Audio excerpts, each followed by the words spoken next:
And here we are, everybody. Woo! White shirt day today. Y'all know what that means. Been a long day for me. Been a long weekend, a whole long week in general. But one of the things I love to do is sit here and spend some time with you folks. Spend some time with the Word. Enjoy our discussions and what we have to read and what we have to learn. So let's talk about what we're going to read tonight. First, introductions. My name is Stuart Davis, flawed man of God, humble parishioner at a small church just outside of Richmond, Virginia. Not a pastor, biblical scholar, and I haven't been to seminary. Not trying to get you to join my church, donate to any special cause. What I'm here to do is talk about God, talk about Jesus, talk about the Holy Spirit, talk about the Bible, Christianity, and a wide variety of different topics, issues, and current events, and give you my perspective on them, one that I think is reflective of your average Christian guy. I've been a Christian all my life, 42 years, non-denominational Protestant. I don't subscribe to any particular doctrine or denomination. I'm just in the Word daily, trying to do it better each and every day. Sometimes I'll get it right, and sometimes I'll get it wrong, but no matter what, you're listening to my voice. If you're catching this stream, you count on getting my honest takes on whatever it is that we're discussing. So if you're somebody who's new to Christianity and you're ready to take that next step, but something's holding you back, something maybe inside of you, maybe some outside pressures, doesn't matter. Could be you're just worried. You're just worried about trusting your soul and your identity into something that it doesn't really feel tangible to you. God's not just coming out of the sky saying, hey, worship me, believe in me. And that can be a source of doubt for you. Or maybe there's outside pressures, because we all know that society wants to tempt us with sin. But more than that, they want to tell you that being a Christian is something that only the stupid, the judgmental, the arrogant, the hateful will become, because they don't like what the gospel stands for. And that can make you feel like you're leaving people behind. You can feel like that people will look at you differently. And that is very well true. But if you really think that that's what's missing out of your life, and it is,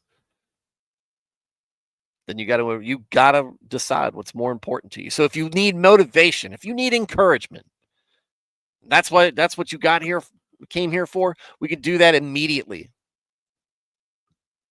I'm rooting for you. I'm praying for you. The people in the chat, rooting and praying for you. The people listening, rooting and praying for you. All of Christianity should be hoping that you will accept Jesus as your Lord and Savior. It's the most important decision you'll ever make in your life.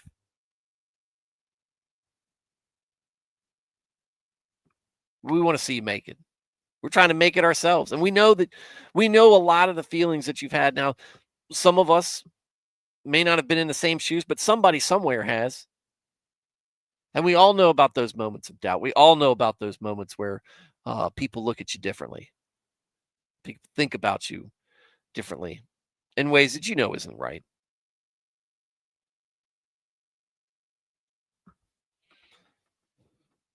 But we know we serve a higher purpose. And we want you to take that next step, and taking the step after that, and keep going. Every soul saved is a victory. With all those people rooting for you, you can't possibly think you're alone. Though you might feel that way sometimes. And even if all of us weren't there, you'd still have Jesus. So go ahead, take that next step. Feel confident that we're behind you, that God's behind you. Doesn't necessarily mean your path is going to be easy, but there are rewards in the end for you. And maybe stick around. Maybe if that's all you needed, you can leave whenever. This is obviously voluntary. You're not a captive audience. But I would ask, maybe give this show a chance. Come back. It's a very relaxed, very laity, centered stream. One where you can, sit down with all of us and be part of the show. And if you were already a Christian and you just enjoy Christian topics or conversations, welcome as well. We run this very similar to a Wednesday night study group or a Sunday school. It's about small group. We got a great group of folks who are in the chat every night in and night out. We want you to be part of that, whether you are just checking us out because you're here for the motivation, or you're new to Christianity, or you're smarter and more educated in the faith than I am. You know where my mistakes are, right? Or somewhere in between. Be part of the show. Be getting a chat. Let me hear what you have to say. You're just as much as part of the show as I am. We're a small enough group that if you put something in that chat box, I'll read it and respond to it. So tell me what you agree with or disagree with. Where do you think I'm right? Where do you think I'm wrong? What unique insight, perspective, or experience do you have that we haven't considered yet? Or maybe you just want to add on to something somebody else said. Share your opinion. Ask questions. And I can't promise I'm going to have an answer to your question, but we can at least talk about it. Maybe point you in the right direction. With that said, all right, we're rounding out our week.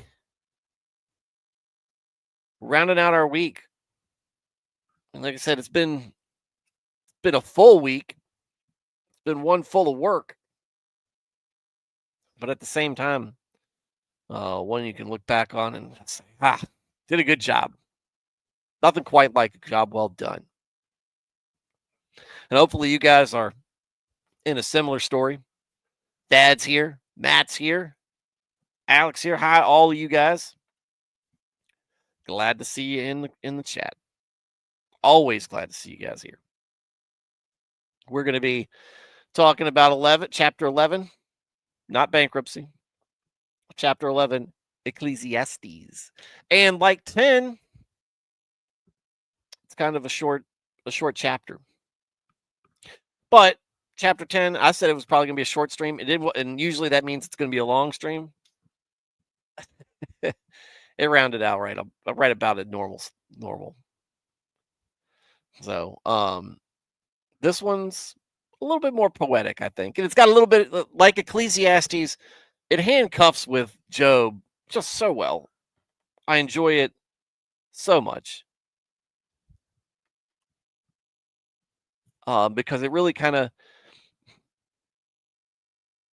it just puts us in our place. And it puts everything that we do into perspective.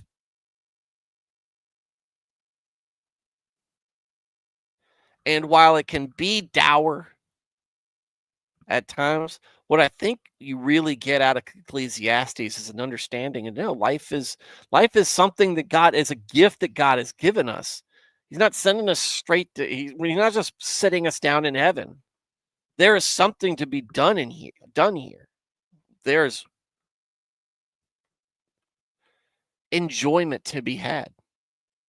So enjoy it. Enjoy what God what God has put you into. But understand the meaning behind all of it. Understand who the grand designer is. Understand who you answer to.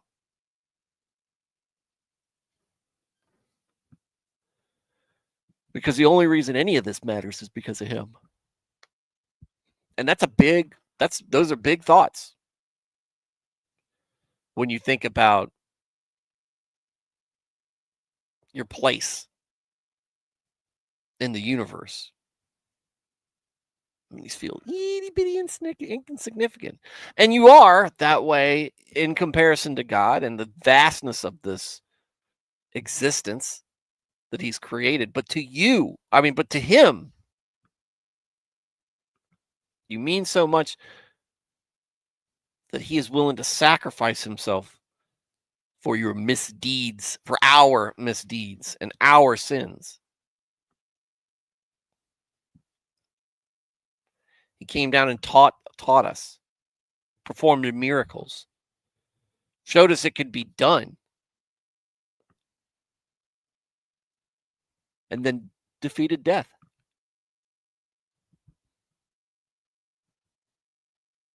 But we haven't got, and while Ecclesiastes on the timeline is not to the point of Christ yet, where he is fulfilling prophecy,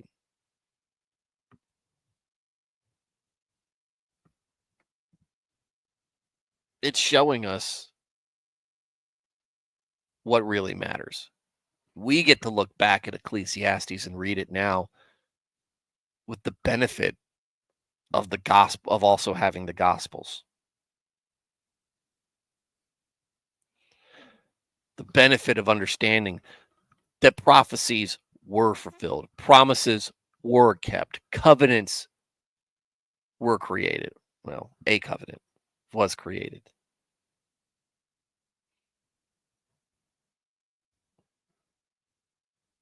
And that it is worthwhile. So let's get into the reading. Chapter 11, cast your bread on the waters. I don't know what that means. But let's find out. Cast your bread on the surface of the waters. Be diligently active. Make thoughtful decisions, for you will find it after many days. Give a portion to 7, or even divide it to 8, for you do not know what misfortune may occur on the earth. If the clouds are full of rain, they empty themselves on the earth. And if a tree falls toward the south or toward the north, in the place where the tree falls, there it lies. He who watches the wind, waiting for all conditions to be perfect, will not sow seed. And he who looks at the clouds will not reap a harvest. Just as you do not know the way and the path of the wind, or how the bones are formed in the womb of a pregnant woman, even so you do not know the activity of God who makes all things. End of the first portion. Verse 5, very much like God talking to Job, right? What do you know? You don't know a thing. Well, let's try to look into this bread upon the waters. I know it does offer context, but I want to know kind of where the saying comes from. Cast. This sounds weird, right?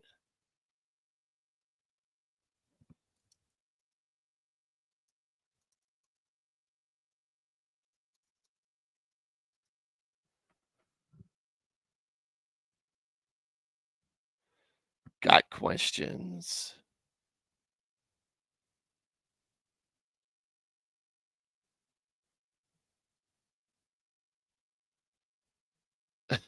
Somebody said maybe it's advice on international trade. Context does not support it. I want to know where this. Okay. The second metaphorical view is probably more in line with the content of the verse. So much is metaphorical in the Old Testament. Jenny, ELJ, good evening. Happy Thursday, Friday Eve. Good to have you here. And I'm not saying that Genesis is metaphorical, but a lot of the way that they talk to each other seems to be metaphorical, which is great. I like that. Casting bread or sowing seed on water seems to be an exercise in futility, but you don't know what the actual results will be. Says Solomon, be in faith, be generous, and in faith expect a return somewhere down the road. This accords with Proverbs 11:18. The one who sows righteousness reaps a sure reward. And Galatians 6:9. Let us not become weary in doing good, for at a proper time we will reap a harvest if we do not give up.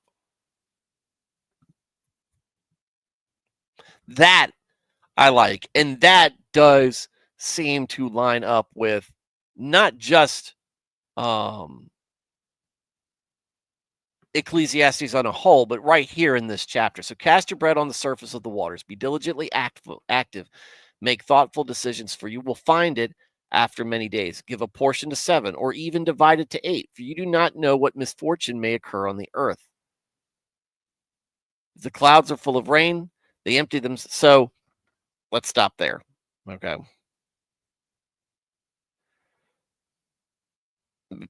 Cast your bread on the surface of the waters, for you will find it at many days. That seems to be, what's the footnote here say? Be richly rewarded was what the footnote is saying. And I think that really is talking about, look, better to give than to receive. Sometimes it's frustrating. Sometimes we feel like we're pouring ourselves out and we're getting nothing in return. That doesn't mean stop doing it. And you shouldn't be doing good just for the sake of a reward. You should be doing good for the sake of doing good. And I think we kind of had this discussion with you and I think maybe Mordred. Was it Mordred? I think we were talking about, and y'all were I thought y'all were in parallel with each other. You could have both perspectives, because I agreed with both of you. But when you, Matt, if I remember what you said you do a good thing and a good thing is done, flat out, right? And Mordred, if it was Mordred that I'm remembering, if Mordred was the one sitting there saying, do a good thing, and it might spark others to do good things as well. And we should have that perspective. That is a good perspective to have. I think they're both fair. And I think they're both correct. You can't count on the fact that you doing good is going to cause other people to do good things. Just like you can't count on the fact that just because you are generous or charitable means that in this life others will be charitable to you and generous with you in the way that you want them to be.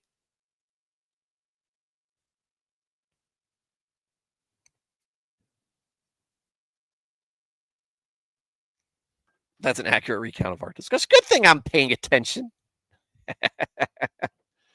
But it's interesting to see how often, and I'm trying not to pop into prosperity gospel, because I think this is where they try to make their nest on stuff like that. There's more to reward than just what prosperity gospel teaches there to be. And we should be motivated by more than what prosperity gospel seems to preach as well. It's not about I'm not giving you to get things back. I'm giving you because I care about you, because I care about you, and I care about you because you're like me. You are a creation in the image of God. And that I want to help you. I want to do the right thing. Regardless of whether I get paid back in the end. Now,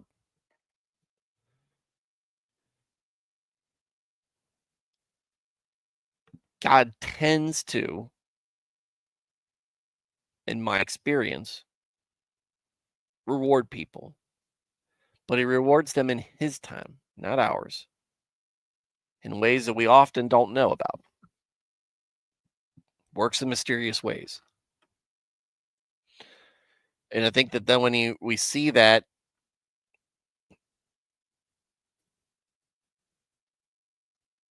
kind of say the things in life are going to happen. If the clouds are full of rain, they empty themselves on the earth.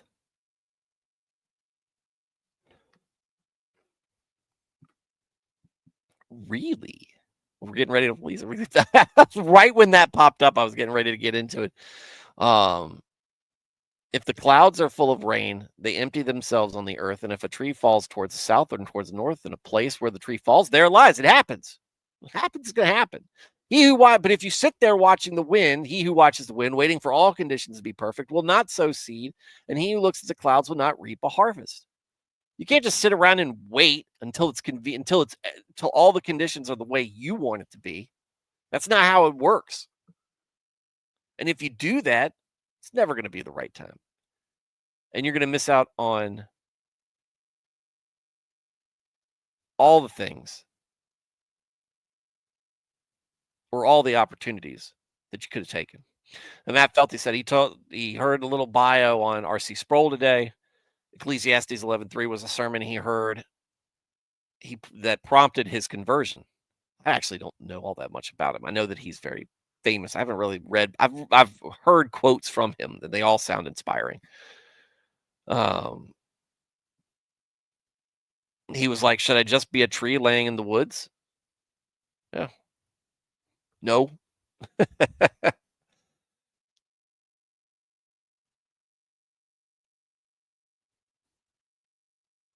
Can't wait for things to happen the when you want them to. God doesn't revolve around you. Just as you do not know the way of and path of the wind or how the bones are formed in the womb of a pregnant woman, even so you do not know the activity of God who makes all things. We do not know what his purposes are, and we do not know how he has planned to reward us, or even if he's planning to reward us in this life.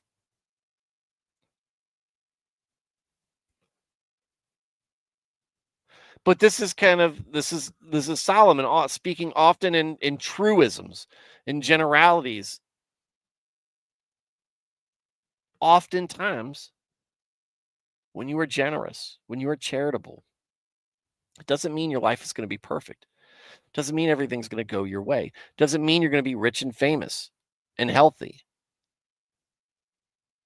That doesn't mean that your life will not be enriched in ways you don't necessarily understand. And who knows, maybe you do become rich and famous. Right? I don't know how everybody. The guy I think about is Tim Tebow, and I know that he's a little controversial, and he strikes me as very evangelical or very Baptisty in some ways, respect. But I remember when I first saw him. What year was it? It had to have been 2009 or 2010.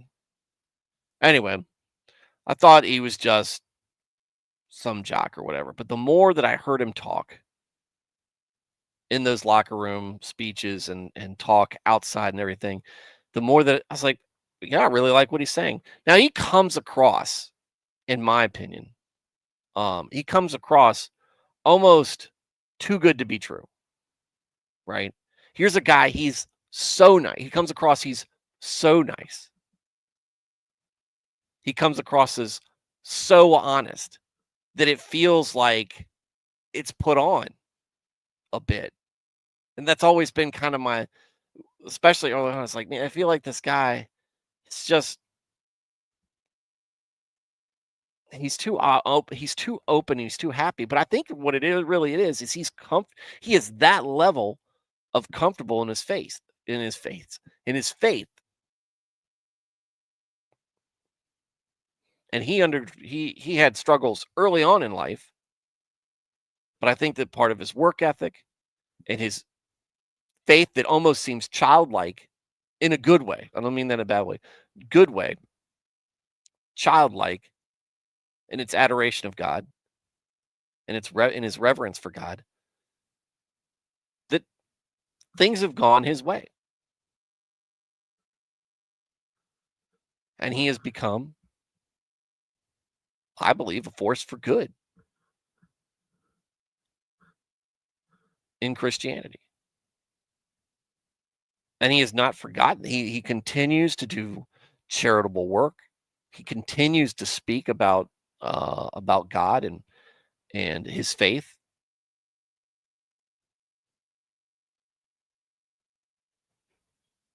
And I thought it was a funny thing watching him play in the NFL.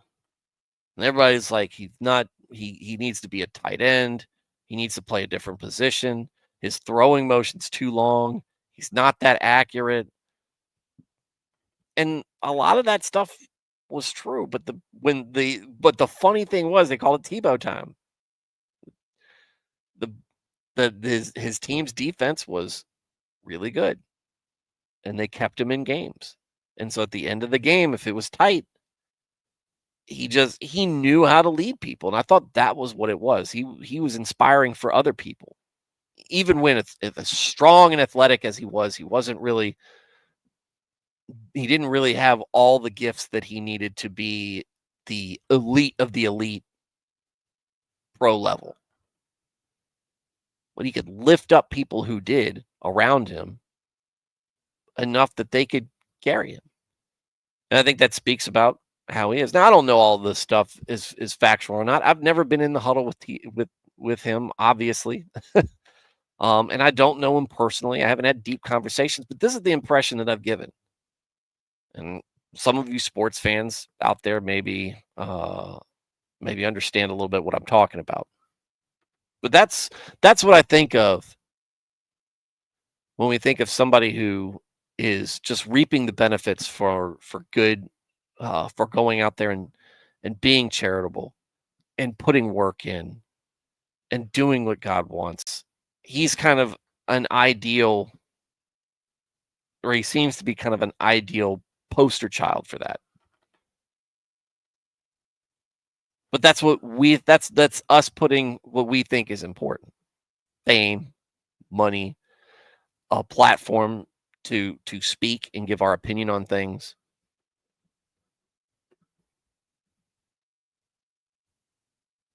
So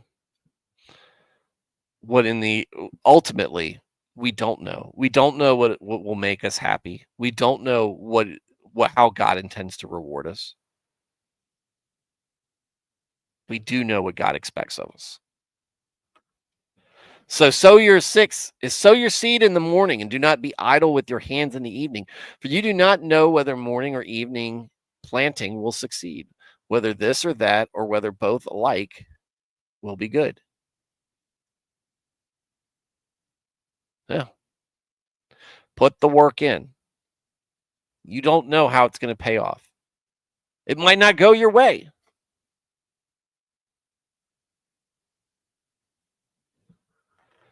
But the more you work at it, the more diligent you are, the more likely you are to succeed. The light is sweet and pleasant, and it is good for the eyes to see the sun. Yes, if a man should live many years, let him rejoice in them all. Yet let him remember the days of darkness, for there will be many. And that is to come, or all that is to come, will be futility.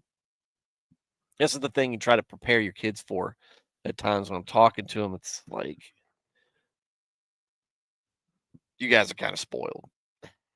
You kids are kind of spoiled. You're kind of sheltered. And these are the days that you should be carefree. These are the days that you should enjoy. But at the same time, I have to warn them, there's bad people out there. There's bad people out there that'll do bad things to them. And when they go, and so they need to be careful. That's why you should be leery of strangers.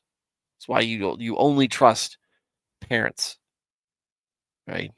And the people that your parents entrust you into.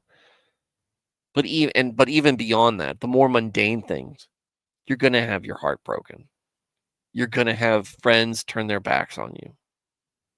You're going to go through tragedy and disappointment. Me and their mom are eventually one day going to pass away, and they're going to have, they hopefully, will have to carry on without us. Right? They're going to have to go through all those ordeals. Life's not going to be all great. So it's going to be like, you got to remember this time, and you got to remember this time is great, and there's going to be times that it's not so great, but they're going to be good times again. I went through a lot of bad times. And for some reason,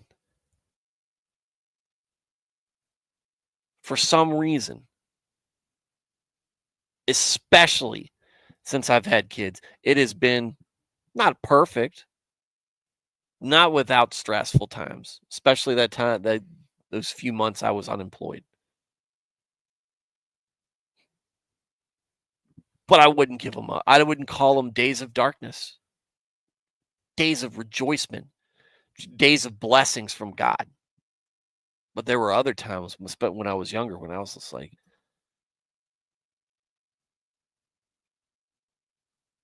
I don't know if I have a place in this world. I always feel like an outsider. There was times in overseas we had to deal with uh, things happening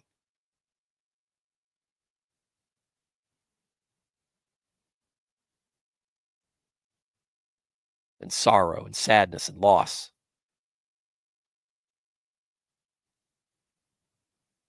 There were times where you make mistakes, times that you give in to temptation, times where you make poor decisions, and then you live with the consequences of those actions. Those are times of darkness. All that is to come will be futility. So rejoice, young man. And this is what I like about this part. Rejoice, young man, in your childhood, and let your heart be pleasant in the days of your young manhood, and walk in the way of your heart and in the desires of your eyes. But know that God will bring you into judgment for all these things. Hey, enjoy your life. But remember what you're supposed to do. There, you can enjoy life without doing the things you're not supposed to. But odds are you're going to at least stray at times into things that you're not supposed to do. God's going to, you are inviting judgment on that in those actions. Therefore, remove sorrow and anger from your heart and put away pain from your body, for childhood and the prime of life are fleeting.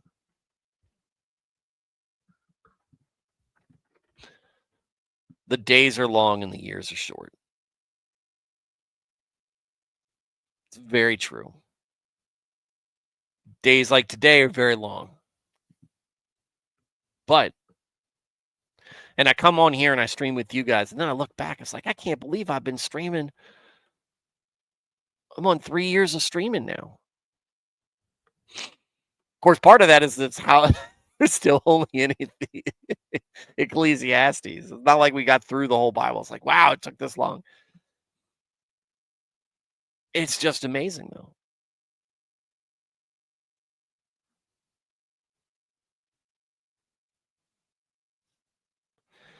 But you cherish every moment. Talking to my daughter about this. Enjoy being 8. When you turn and enjoy who you're supposed to be when you're 8 years old. Because soon you're going to be a preteen. And then you'll be a teenager. And then you'll be a young lady. And then you'll be a mom. Then you'll be a grandma. Right? Enjoy each of those times. I say, they always say, oh, I love them so much at that age. I love my kids. I love my kids at every age that they've been through. Now, again, I haven't been through teenage years yet, so I don't know how bad that is, how stressful that is. But love them so far. Good and bad. I'll take it all. Frustrations, the worry, doesn't matter. Doesn't matter. And I remember being at a time where I was just like, I was feeling lost, right? And I called up my pastor, and I was sobbing about this. I was kind of mourning the loss of my eldest's early childhood, right? Because he was getting older, and I'm like, he's halfway to stepping foot out of the house for the rest of his life.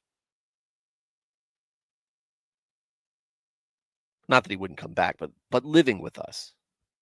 And I felt like all that time had just gone by too fast.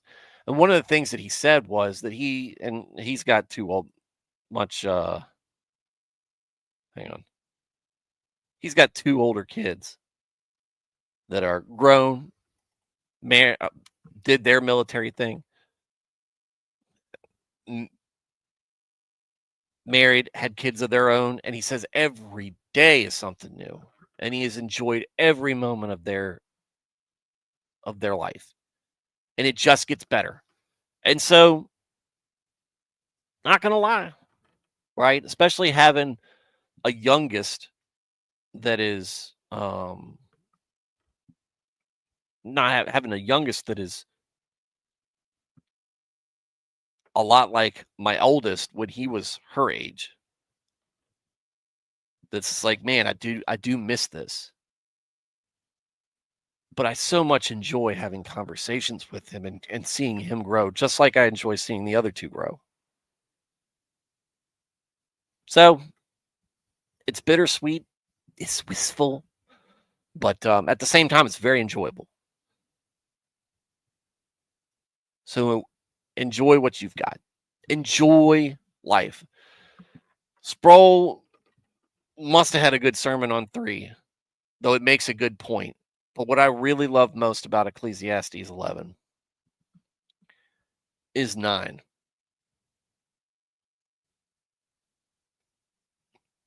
9 and 10. Actually, let's do this.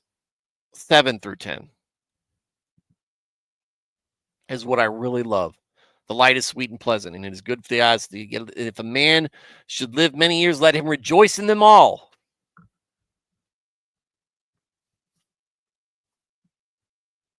Yeah, let him remember the days of darkness, for they will be many.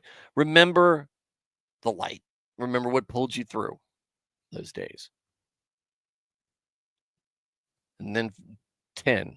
Therefore, remove sorrow and anger from your heart, and put away pain from your body, for childhood and the prime of life are fleeting. Ecclesiastes 11 is a beautiful chapter. It has been, reading this tonight has been one of my favorite reads so far doing this show. And I hope it's been the same for you folks. I hope y'all are able to get out of Ecclesiastes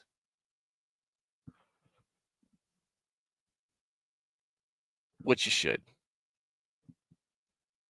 Understanding that, number one, God is the reason for all of this. I got a tattoo on my back, family crest, and in the back it says the family motto, the Davis family motto. Without God, without anything. God is all. That to me, Ecclesiastes, number one, God is all. Everything is nothing without him. Also, life is a gift. Life is precious. And your life is precious. So it's been given to you. So enjoy it for what it is, a gift.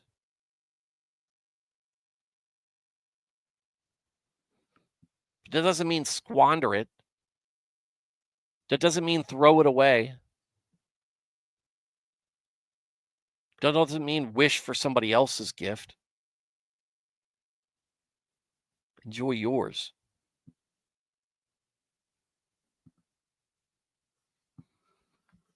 And God has prescribed you the guidelines for using that gift. But rules doesn't make, if you're the type of person who thinks that putting rules and restrictions on gifts or life is something that is ugly and horrible, man, I feel for you. And I really don't know how you're going to, to be honest with you, I don't know. Because I don't know how it works, but I don't know how you reach salvation. Because we all answer to God. And he does put limitations on us. You can't read through the Bible and think that he doesn't. Universe is created by rules. He's allowed to break them. He can break them.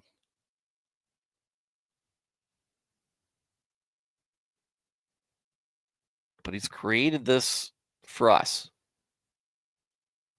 And what Jenny says, we're taking in all the bleh of challenges of everyday life and being absolutely grateful for everything. Amen. Absolutely grateful for everything. Could be worse. Could live in Canada.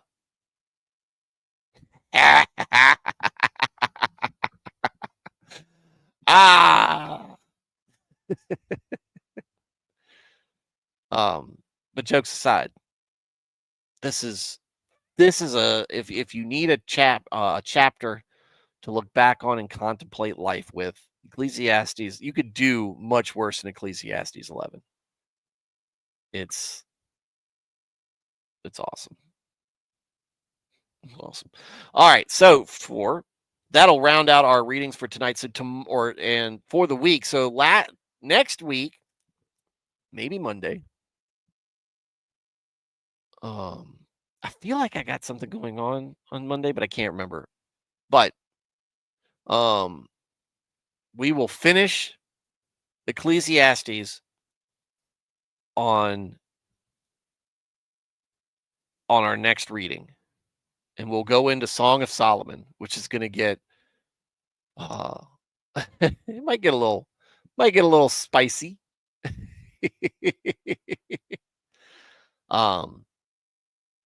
And then after that,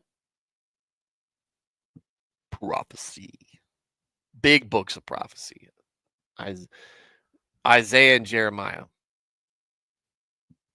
Isaiah's going to be a while, and I'm very interested to see how we're going to read through Isaiah. And I really want you guys to bring y'all's comments, y'all's commentary to that, because we see God and we see Christ in kind of foreshadowing here. Isaiah's outright talking about it, outright predicting it. You talking about Isaiah? Anyway, we'll get there when we get there. We got to enjoy Ecclesiastes 12. Look, we're not reading ahead, Matt. We got to listen to Ecclesiastes. We got to appreciate the chapters we're reading. We got to appreciate these chapters that we're at. We'll get there. Looking forward to it. Ecclesiastes has been an absolutely phenomenal read. Anyway. All right. So Matt, Jenny ELJ, Alex, and Thad, quiet tonight, but man, so much to say. Thank you guys for being part of the stream. Thank you guys for stopping by and saying hi. Thank you guys for listening. Appreciate it. Thank you for your thoughts.